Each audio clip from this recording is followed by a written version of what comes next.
आज हम देखने वाले हैं आर्टिकल 32 की तीसरी रिट, जो कि है को वारंटो। इससे पहले हम 2 रिट करा चुके हैं। ये रिट बहुत ही ज़रूरी है। इसमें क्या है, इसको अधिकार परीक्षा बोला जाता है। इसमें क्या है, कोई सरकारी कर्मचारी किसी ऐसे पद को धारण कर लेता है जिसके वह योग्य नहीं है, तो सरकार या कोई व्यक्ति उसके खिलाफ रिट जारी करा सकता है। और देख लेते हैं इसमें, अगर यह प्रमाणित हो जाए कि वह व्यक्ति गलत तरीके से पद पर बना हुआ है तो उसे नौकरी से निकाल दिया जाता है, या उससे जवाब मांगा जाता है कि आप इस नौकरी पे बने हुए हो, इसको साबित कीजिए, अपनी प्रामाणिकता सिद्ध कीजिए कि किस किस आधार पर आपने ये नौकरी पाई है। अगर सही पाए जाते हो तो उस पर बने रहोगे, अगर कुछ गलत पाया जाता है तो उस नौकरी से निकाल दिए जाओगे। इसमें क्या है, इस रिट को, इसको हम बाद में करेंगे, पहले इसको समझ लेते हैं।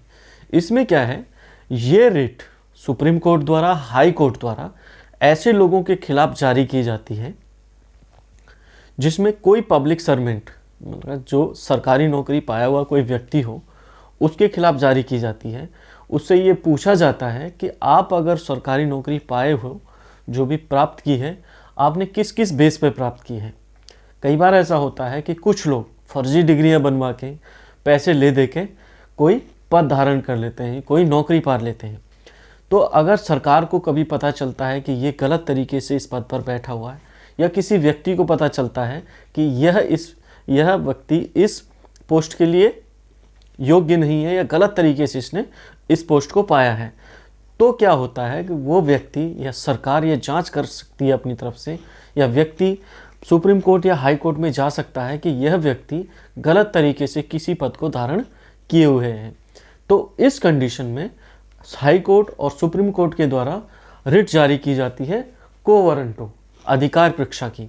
इसमें ये उस व्यक्ति से पूछा जाता है कि आप इस पद पर बने हुए हो, इसकी प्रामाणिकता सिद्ध कीजिए, किस किस आधार पर आप जो भी प्रमाण दे सकते हैं वो दे दीजिए। अगर वो सही पाए जाते हैं तो आप अपने पद पर बने रहोगे, नहीं तो आप अपने पद से हटा दिए जाओगे।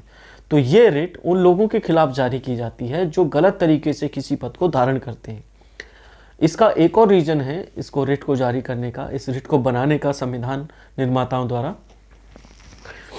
कि वो चाहते हैं कि किसी ऐसी नौकरी पर ऐसे व्यक्ति जाके ना बैठ जाएं जो लायक नहीं है।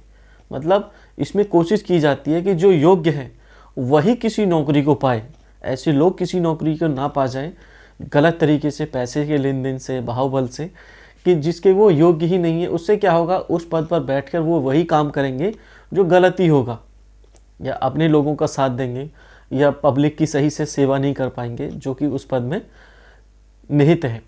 तो इस वजह से हमारे संविधान में कोशिश की गई है कि अगर ऐसा हो भी जाता है तो इसको इस रिट के द्वारा जांच कराई जाए, अगर सही पाया जाए तो बना रहने दिया जाए, अगर गलत पाया जाए तो इस रिट के द्वारा उसको हटा दिया जाए। इस रिट में और क्या है देख लेते हैं।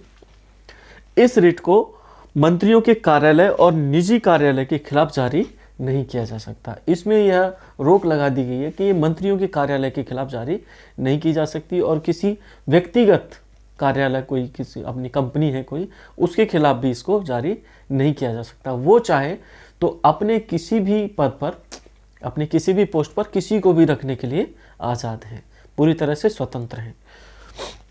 आगे है, इस रिट को किसी पीड़ित व्यक्ति द्वारा जारी नहीं कराया जा सकता, अन्य कोई भी करा सकता है।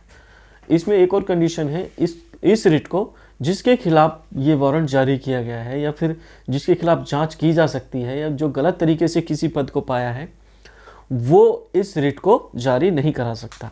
कोई अन्य व्यक्ति ही उसके खिलाफ जारी कराया जा सकता है। मतलब वो इस रिट के द्वारा बचने की कोशिश करेगा तो वो बच नहीं पाएगा, वो इस रिट को नहीं करा सकता। तो इस रिट में ज़्यादा कुछ नहीं है। इसका अर्थ हम देख लेते हैं। इसका अर्थ है वारंट के द्वारा। वारंट होता है एक अधिकार पत्र। मुझे ये अधिकार है, सरकार से मैंने अधिकार निकलवाया है, वारंट निकलवाया है कि मैं आपको इस आधार पर गिरफ्तार कर रहा हूँ या फिर इस पद से हटा रहा हूँ। ये होता है वारंट। तो इसमें ज़्यादा कुछ नहीं है, बस इतना ही है। इससे ज़्यादा कुछ करने की ज़रूरत भी नहीं है। मिलते हैं अगले क्लास में।